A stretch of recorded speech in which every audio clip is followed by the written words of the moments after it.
रक्षाबंधन तो आ गया और मैंने तो अभी तक भाई के लिए राखी भी नहीं ली। मुझे आज ही राखी खरीद लेनी चाहिए। मैंने तो सारी तैयारियां कर दी है और मेरे भाई से भी कह दिया है कि मुझे इस बार महंगा तोहफा चाहिए। मैंने तो बल्लू से ढेर सारी मिठाइयाँ मांगी है और मैंने तो ये भी कहा है जब मिठाइयाँ मिलेंगी तभी राखी बांधूंगी। अरे अरे, आपको तो हमेशा बस मिठाइयाँ ही चाहिए होती है। मेरे भाई को तो कहने की भी जरूरत नहीं है, वो हर साल मेरे लिए महंगा तोहफा ही लाता है। अरे मीठी, तुम क्यों चुप हो?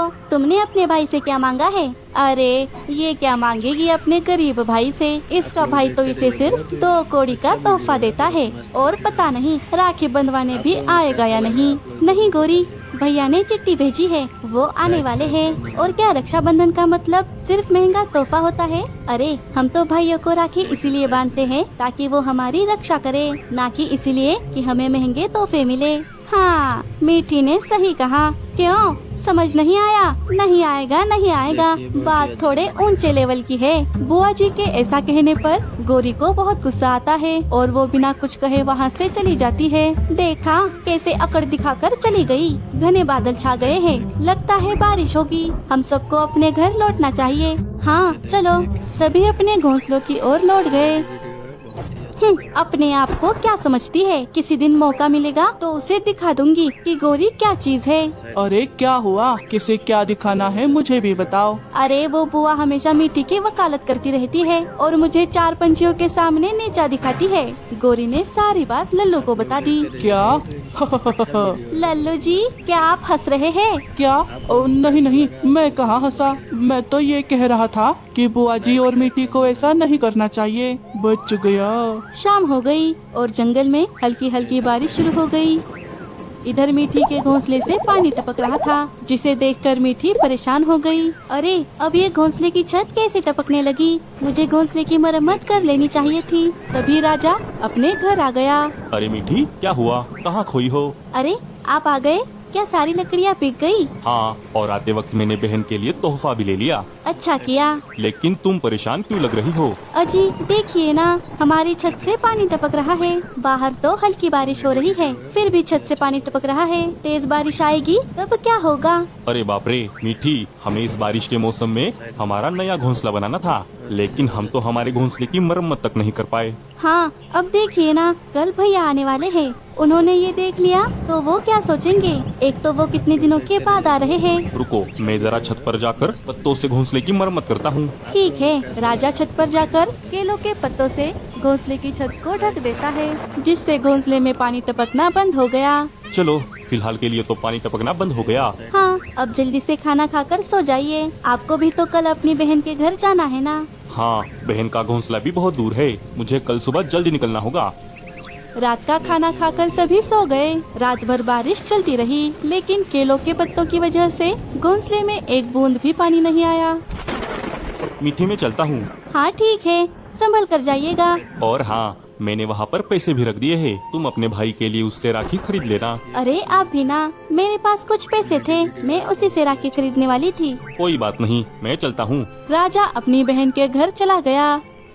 थोड़ी देर बाद जंगल में फिर से बारिश आने लगी। माँ, क्या मामा आने वाले हैं? हाँ बच्चों, तुम्हारे मामा आने वाले हैं। ये आज मैं मामा के साथ खूब खेलूंगा। हाँ हाँ, खेल लेना। चलो अभी नहा धोकर तैयार हो जाओ, मामा आते ही होंगे। मीठी का भाई बारिश में भीगते भीगते मीठी के घर आ गया। मीठी अपने भाई को देखकर बहुत खुश हो गई। भैया आप आ गए? अरे आप तो भीग गए हैं। कोई बात नहीं बहन, मैं ज्यादा नहीं भीगा। ये मामा आ गए। मामा जी, हम आपका बहुत इंतजार कर रहे थे। अच्छा मेरे प्यारे बच्चों, मैं भी तुमसे मिलने के लिए बहुत बेकरार था।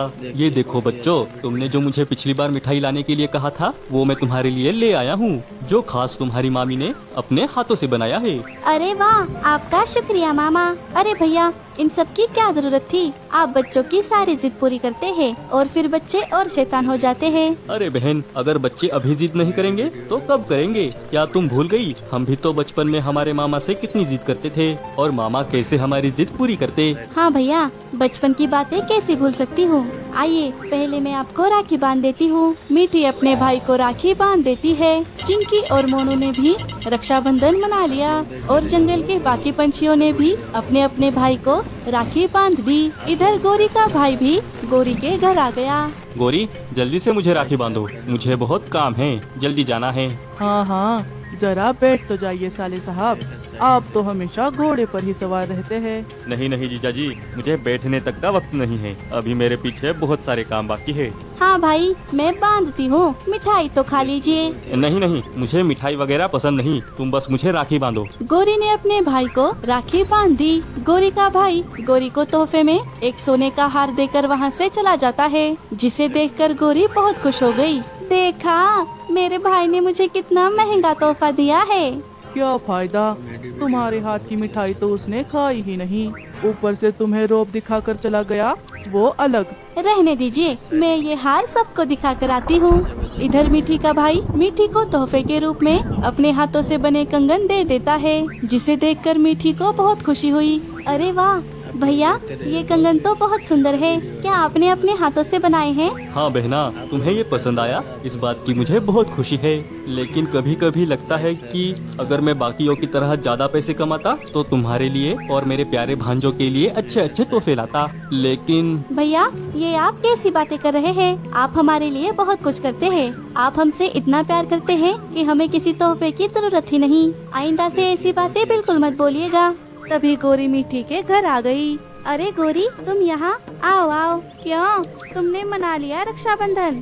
जरा देखो तो तुम्हारे भाई ने क्या दिया है तुम्हें। ये देखो, भैया ने मुझे अपने हाथों से बने कंगन दिए हैं। सुंदर है ना? क्या कंगन, वो भी खुद बनाकर? अरे अरे अरे भाई साहब, पैसे खर्च नहीं करने थे तो ना करते, ऐसे फोकट के कंगन देने की क्या जरूरत थी? अरे ये क्या बोल रही हो गोरी, ये कंगन तुम्हें मुफ्त के लग रहे हैं? ये भैया ने कितने प्यार और मेहनत से बनाया है, तुम जानती हो इन कंगन का कोई मोल नहीं। हाँ हाँ, तू तो यही कहेगी। छोड़, ये देख, इसे कहते हैं असली रक्षाबंधन का तोहफा। मेरे भाई ने मुझे सोने का हार दिया है। चल, मैं चलती हूँ, मुझे बाकियों को भी ये हार दिखाना है। तू अपने अनमोल कंगन रख अपने पास। गोरी वहाँ से चली जाती है, लेकिन संजू को गोरी की बातों का बहुत बुरा लगा। भैया, आप गोरी की बातों पर ध्यान मत दीजिए, वो ऐसी ही है। तभी बाहर तेज हवाएं चलने लगी और राजा ने बिछाए केले के पत्ते तेज हवा की वजह से उड़ गए, जिससे बारिश का पानी फिर से टपकने लगा, जिसे संजू भी देख लेता है। अरे बहन, ये क्या, घोंसले की छत से तो पानी टपक रहा है। हाँ भैया, दरअसल हमने इस बार घोंसले की मरम्मत नहीं की, इसीलिए छत टपक रही है। क्या तुम इतनी लापरवाह कैसे हो सकती हो? अभी तो सिर्फ हल्की बारिश हो रही है, अगर बारिश तेज हो गई तो घोंसले में पानी जमा होने लगेगा। घर में छोटे बच्चे हैं, उनका तो ख्याल करती। अरे भैया, हम नया घोंसला बनाने की सोच रहे थे, लेकिन बारिश इतनी जल्दी शुरू हो जाएगी, ये किसने सोचा था? अच्छा रुको, मुझे सोचने दो। हाँ, बारिश हल्की है, तब तक कोई और घोंसला बन सकता है। मैं अभी देख कर आता हूँ। क्या अभी? लेकिन बाहर तो बारिश हो रही है, आप बारिश में बाहर कैसे जाएंगे? तुम मेरी चिंता मत करो, तुम सब यही रुको। नहीं नहीं, हम भी आपके साथ चलते हैं। चलिए, मैं भी आपके साथ चलती हूँ। अच्छा ठीक है, चलो। सभी संजू के पीछे पीछे जाने लगे। बहुत देर उड़ने के बाद संजू को एक बड़ा सा कद्दू दिखाई दिया। संजू उस कद्दू के पास आ गया। अरे भैया, आप यहाँ पर क्यों रुके? ये कद्दू देखो मीठी, हम इसे एक घोंसले की तरह बना सकते हैं। क्या? लेकिन कैसे? रुको, मैं दिखाता हूँ। संजू उस कद्दू को तोड़ लेता है और उसे पेड़ की डाली पर ले जाकर अंदर से खोखला करने लगता है। अरे हाँ, कद्दू को अंदर से खोखला करके इसे घोंसले जैसा बना सकते हैं। भैया, मैं भी आपकी मदद करती हूँ। मीठी और उसका भाई कद्दू का घर बनाने में लग गए। बच्चे भी उनकी मदद करने लगे। थोड़ी देर की मेहनत के बाद घोंसला बनकर तैयार हो गया, जिसे देखकर मीठी और बच्चे बहुत खुश हो गए। अरे वाह, मामा जी ने तो कमाल ही कर दिया। हाँ, कद्दू का इतना बढ़िया घोंसला बन सकता है, ये तो मैंने सोचा ही नहीं था। तभी तेज बारिश शुरू हो गई और सभी घोंसले के अंदर चले गए। बारिश इतनी जोर से बरसने लगी कि पंछियों के कमजोर घोंसले तो टूट ही गए। अरे बुआ जी, अब हम क्या करेंगे? हम सबके घोंसले तो टूट चुके हैं। नहीं, मेरा हार। अरे हार छोड़ो, जान बच गई वही काफी है। चलो यहाँ से। वो देखो, सभी के घोंसले टूट चुके हैं। हमें कहीं पर सहारा ढूंढना होगा। सभी मिलकर सहारा ढूंढने लगे। तभी मीठी को सभी पंछी बारिश में भीगते हुए दिखाई दिए। अरे, ये सारे पंछी बारिश में क्या कर रहे हैं? मीठी बाहर आकर सभी को आवाज लगाने लगी। सभी मीठी के पास आ गए। अरे दोस्तों, आप सब बारिश में क्या कर रहे हैं? चलिए अंदर आइए। मीठी, तूने तो हम सबकी परेशानी खत्म ही कर दी। चलो रे, सभी अंदर चलो। ना, मैं अंदर नहीं जाऊंगी। क्या? ठीक है, बैठो बारिश में भीगते, मैं तो जा रहा हूँ। अरे लल्लू जी, रुकिए, मुझे भी आने दीजिए। सभी घोंसले के अंदर आ गए। मीठी का घोंसला देखकर सभी हैरान थे। मीठी, तुमने ये घोंसला कब बनाया? कल तक तो ये नहीं था। ये भैया ने अभी थोड़ी देर पहले बनाया है। मीठी ने सभी को सब कुछ बता दिया। मीठी की बात सुनकर सभी चौंक गए। अच्छा, अरे तेरा भाई तो बड़ा ही होशियार है। इतनी जल्दी ऐसा घोंसला बनाना आम बात नहीं। हाँ, तुम दोनों में कितना प्यार है। रक्षाबंधन पर तुम्हारे भाई ने तुम्हें कितना बढ़िया तोहफा दिया है मीठी। ऊपर वाला ऐसा भाई सबको दे। हाँ हाँ, महंगा हार तो कोई भी दे देता है, लेकिन बहन की परेशानी देखकर उसकी मदद सिर्फ सच्चे भाई ही करते हैं। अरे, आपने सिर्फ मीठी की नहीं, हम सब की मदद की है, इसीलिए आज आपको हम सभी राखी बांधेंगी। ठीक है बहनों, आप सब जरूर बांधिए, लेकिन मैं तोहफे के रूप में आप सबको नए घोंसले बना कर दूंगा। वो भी आपको लेने पड़ेंगे। अच्छा, ऐसी बात है क्या? तो मैं भी बांधूंगी। मतलबी बहन। सभी बहनों ने संजू को राखियां बांध दी और बारिश खत्म होते ही संजू ने सभी को अलग अलग प्रकार के घोंसले बनाकर दे दिए। अरे वाह, कितना बढ़िया घोंसला बनाया है मीठी के भाई ने। अरे, वैसे तो घोंसला बड़ा ही अच्छा बनाया है।